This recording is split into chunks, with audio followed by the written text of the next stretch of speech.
AI is disrupting the mergers and acquisitions industry. Are we ready for it? Let's find out with today's special guest, Brett Story.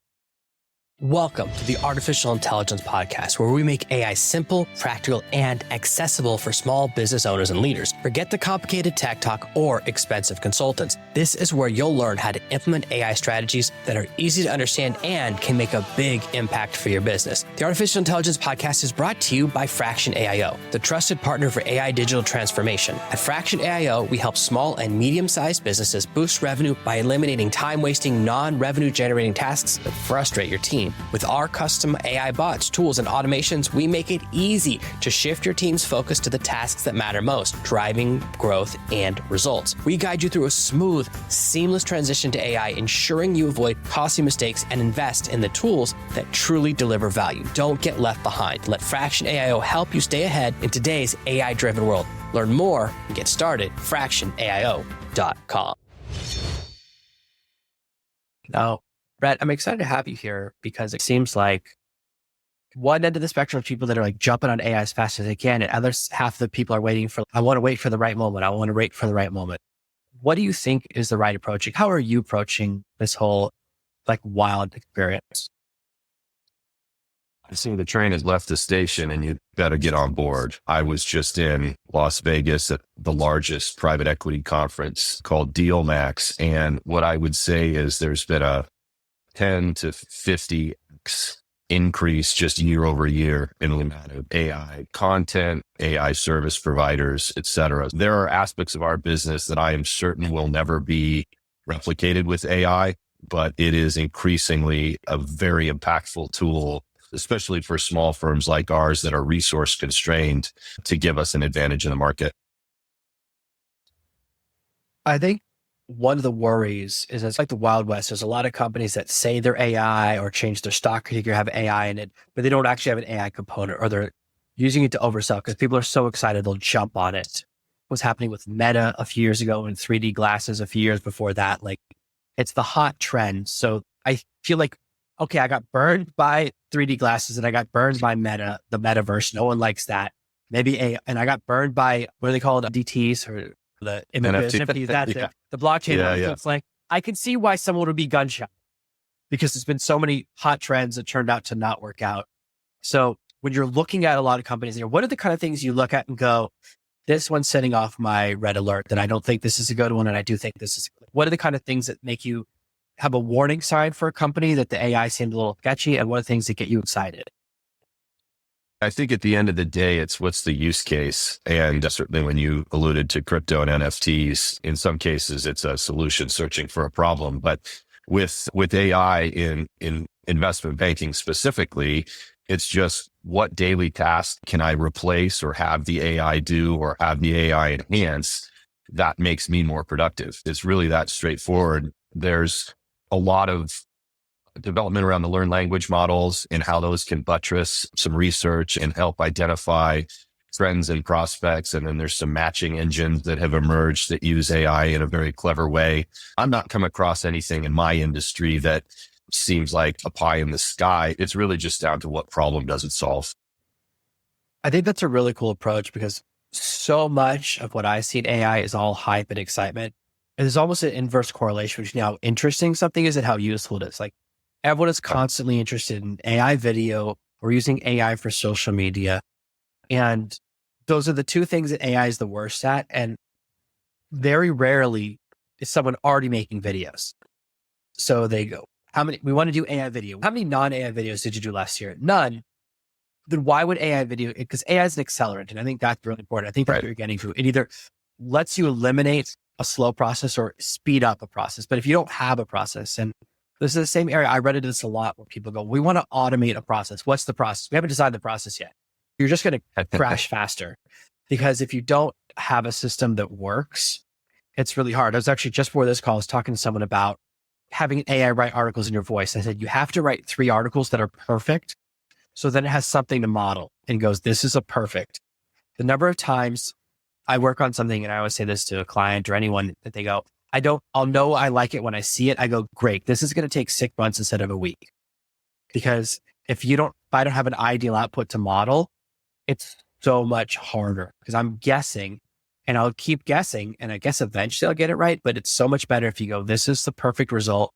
Get an AI that gives you a result like this. That's really workable. But I find that there's this almost belief that it's like a magic button, like the enhance button in every movie where you just push enhance and now you can see all the mysteries, that you can push AI and it can solve a problem, but it doesn't really do that. It accelerates a solution you already have or improves a solution or improves automation. So I really like you have a really grounded approach to it, because so much of what we see is really exciting, but not really useful. Yeah, that's a great point. And even in my own day-to-day use of it, it's only as good as the inputs. And for example, to extend your example, I post on LinkedIn fairly frequently. It's an important part of our branding.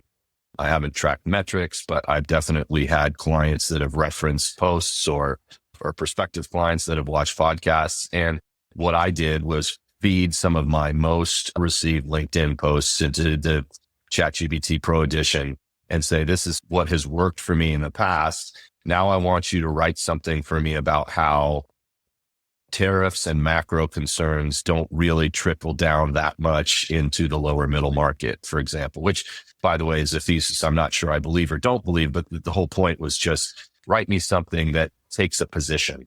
And it did it. And it did it in a way that sounded like it was pretty much coming from me with a few tweaks. So that's a good example of you have to have the right inputs to get the most out of these tools. And they're very much not a magic button, to use your phrase.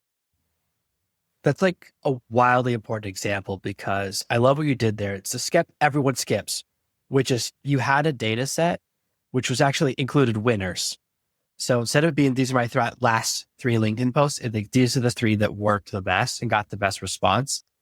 And that's the step some people skip. I get a lot of people ask me for advice about Instagram, and I go, I don't have an Instagram face. My wife has a ton of followers on Instagram, and I told her, I said, every one of your followers wants me to die. So just realize all your followers are wishing me ill. They're not fans. That in common. Yeah.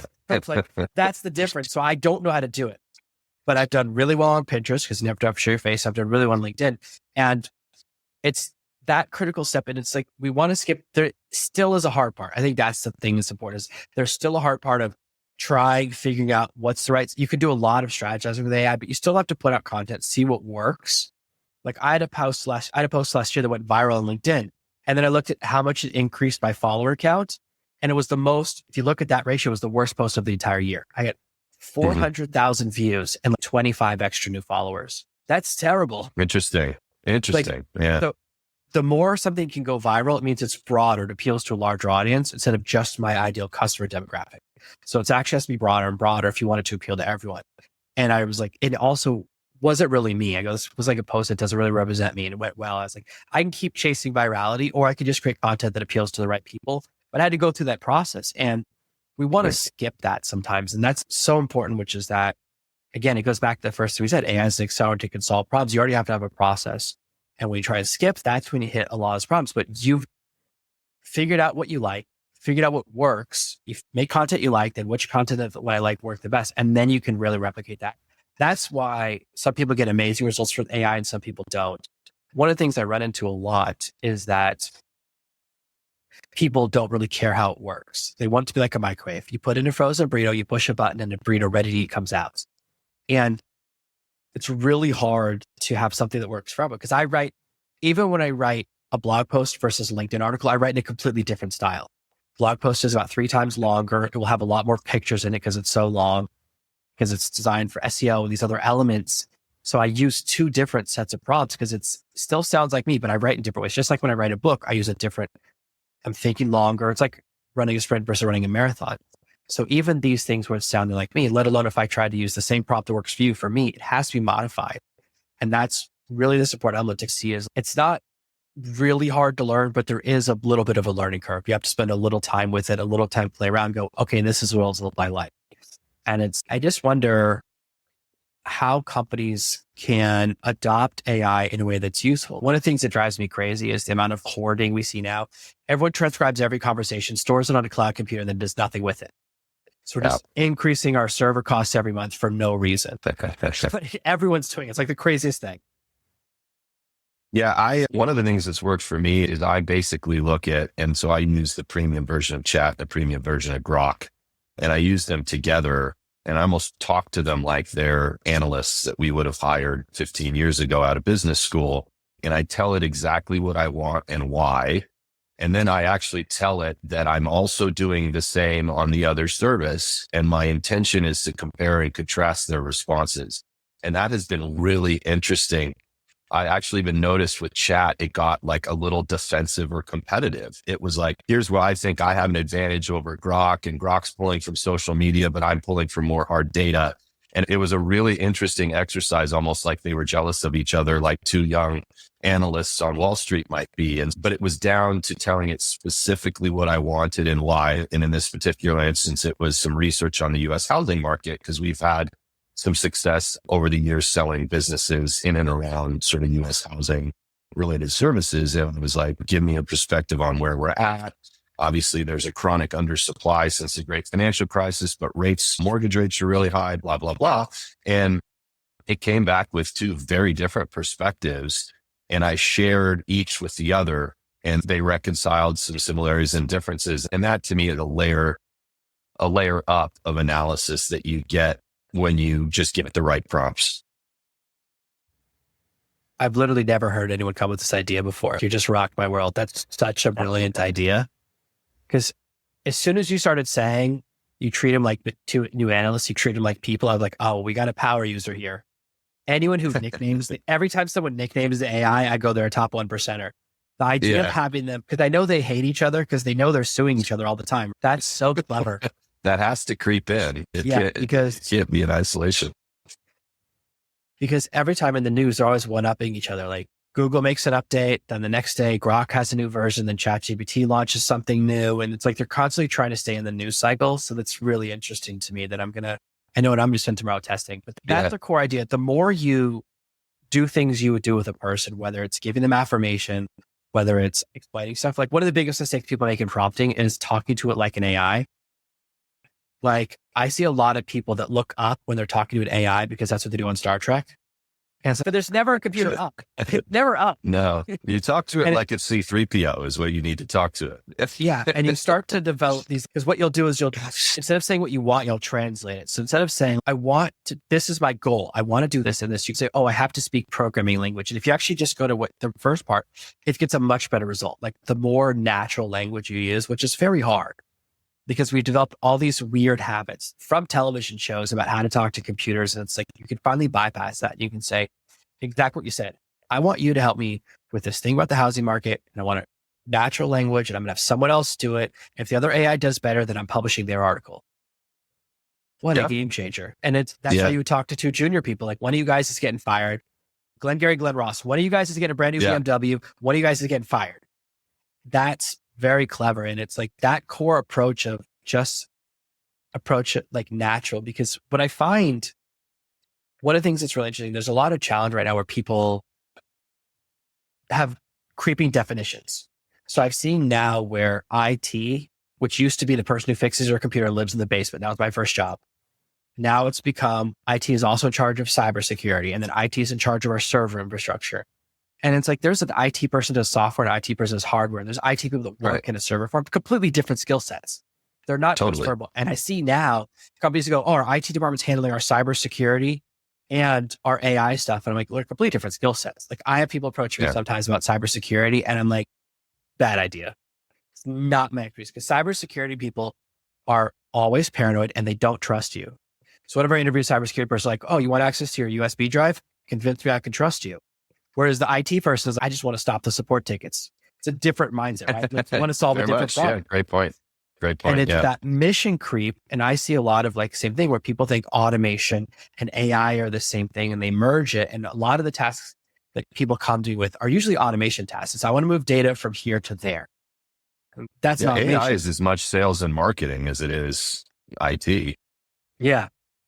And it's that lack of definition, the broadness of it. So that's why people like don't know who to go to or don't know what they want or don't know what it's capable of. I was talking to someone earlier today and they were like, how do you handle a client? I say, just make a list of your wish list. Any problem you want solved, anything you wish or hope AI could do. Don't guess what it can or can't do. Start from there. And then I'll tell you what's possible or not. Because that's the whole reason you bring in a consultant or an expert is don't limit yourself before you talk. It's the same thing with talking to an AI. don't guess what it can or cannot do. It's like the reason I got into the space is that people would say, oh, an AI could do A, but not B or C. And I go, I bet it can. I bet I can get it to do that. And it's really just asking question in the right way, tweaking it. And it's gotten easier and easier as the models have gotten better. And what's really interesting is everyone has a favorite. So everyone's like, oh, I only like Anthropic. One of my friends the other day was like, oh, Anthropic's the worst at copywriting. I pulled the copywriting from ChatGPT. I know other copywriters who feel the exact opposite. Sure. There's value in experimentation, trying a couple of different tools. When you're in your space in investment banking and in mergers and acquisitions, what do you think are some of the biggest mistakes that companies are making when they try to approach AI adoption? What are some of the mistakes you've seen people make that you tell them to veer away from? Yeah, it's pretty binary, and you hit on one of them, which is knowing that they need to do something and paying it lip service and maybe even spending money, but without any really defined objective and set of problems they're trying to solve. So that would be bucket one, the people who are recognizing the trend, but have no real defined strategy and could certainly avail themselves of working with someone like you to refine it. The other bucket is the ostrich with its head in the sand, who is either maybe an old school industry where they don't see how it applies, or they're of a certain demographic where they're just scared of it, or some combination thereof where they say, this is all hype. It doesn't apply to me and I don't need it. And I'll use a good example. We're a small 4-person investment bank. And my partners and I decided some time ago that we like how we're structured. We only do a few deals a year. It's high touch. And we're not trying to grow our investment bank to 100 people. But even if we were, these tools now have raised the bar for what it would mean to hire an analyst. And that allows us to compete with larger investment banks who are maybe more well-resourced, but they're spending money on people that maybe aren't as additive as this model that I built can be for me and for our small team. So it's a really pretty transformational thing. And we've just scratched the surface. We're only really using to learn language models. On occasion, my partners will use some of the graphic interface models to build out slide decks and stuff for us. But we're not diving into humanoid robotics or any of that stuff. It's really just the language models that have been effective. I think it's really interesting because it gives you the agility of a smaller team. So you don't have to go through layers of decision making, but also that ability to do that deep research, to do things faster. There's more and more. You can have one AI tool doing one task, one AI tool doing another, multiple things happening at once. And when I talk to companies or employees, they say it's if you had an accountant, and you have two you can choose from. One accountant uses spreadsheets and one uses an abacus. Which one are you going to hire? They both know everything about numbers, but one could do 10 tasks a day and one could do one. It's really that accelerant feature, which it all comes down to, and it like allows you to have different areas of expertise and stay really ahead and really also have that leanness when it comes to overhead, because once you hire employees, then it's like, I got to generate enough revenue that they're worth more than they're costing. That's why when people say, oh, this tool, I was testing a tool last week and it was one of those ones that uses credits. I was testing with one of my business partners. We're watching the credits go down and this task took 20 minutes and cost 250 credits. I was like, he's like, oh, I used up so many credits. I was like, it's $2.50 in credits. Like when you're looking at it one way, I was like, to pay someone else to do this would have taken 2 days and probably cost $100 and not been as good. So you have to always think, what's the real metric that matters here? And it's dollars and time saved. And so me to do it would take 4 hours. The AI can do it and I don't have to pay attention. That saved me 4 hours of time I can spend making money doing something else. So it really is this critical approach. We sometimes get distracted. So that's the same thing when people go, oh, it's $20 a month or $40 a month or $200 a month. It's how much will it save you? If it generates one deal for anyone, right? Or it saves you 1 hour a day in a month for everyone, no matter even on minimum wage or even less, it's still worth the $200 pays itself back. But sometimes we look at what we're spending rather than the value we're getting. And that leads to the hesitation. And I think that's why people hesitate with AI adoption. They don't want to make the wrong decision or they're worried about the cost. And the thing is that you're just, unfortunately, we're past the optional phase. The first phase was it's interesting that it was nice to have, and now it's becoming mandatory. And we're starting to see companies that demand or expect AI skills, just like you could get a job in the 1990s and go, yeah, I don't know how email works. You can't do that anymore. That's been gone for a long time. Or the thought of someone going, yeah, I don't know how to do the internet. What's the internet all about? Like those are very rare. Do you think that it's possible Are there any industries left where you can really stay old school, where you can stay completely no computers or no AI? Or do you think those will all fade away over the next few years? Yeah, I'm not one of those, and I study a lot of macro thinkers and for purposes of my own investing and stuff, but I'm not one of those that thinks that AI is going to eat all of the jobs and we're going to be on some variety of universal basic income because there's no need for people. Certainly in our business, I don't foresee a world in which AI could do everything that we do, because a lot of what makes us valuable is the psychology piece and the hand holding with our clients who are going through a very stressful process of selling a company. And for so many of them, the company is intertwined with their own sense of self-identity. And so there's a lot to unpack there beyond just tasks and numbers. Anything that where human to human relationships is the driver, I think will be enhanced, not replaced by AI. Certainly picks and shovels type stuff. Will we get to a point where robots are digging up streets and laying fiber cables? Maybe. No, but a lot of basic lower white collar tasks, I think, are going away. General bookkeeping, general tax filings and accountancy. Certainly it has aspects in law, reviewing contracts for certain language. I've got a buddy who's a partner at a large law firm, and they've got this AI-based software now that can review contracts and flag provisions. And that's the sort of work you'd pay an analyst, and it would take he or she a couple of weeks to get through 150 contracts, and the AI does it in an hour. It'll be interesting to see where this goes. But the critical thing, certainly for people early to mid-career, is doing what they can to be conversant with it so it doesn't end up replacing them. Yeah, I think you've dialed into something that's really going to change the entry level part of any market, where now you have these tools and so you could enter at a higher level because you have access to the ability to research faster, to analyze faster, to put out data faster. And so it's the people who jump on the train early and develop these skills. And it's the same thing, like people 20 years ago who had really good spreadsheet skills had such an advantage in certain industries, analyst industries, or anything where that's really important. Mergers, acquisitions, or real estate really matters to be able to do that stuff. And now the AI can fill in the gaps. You have to just be a little further up. So now you have to start, maybe entry level means you really just start off. Entry level means managing 10 AIs, and higher level means managing 50. And I think that's really a critical lesson. Like, I don't really see industries or jobs disappearing so much as transitioning to a lot more freedom. And maybe we'll just see a fracturing where a lot of people run small businesses because they can run it with an AI team. And it could see like a spike in entrepreneurship. That's what I hope for, and has me hopeful for the future. That it this innovation.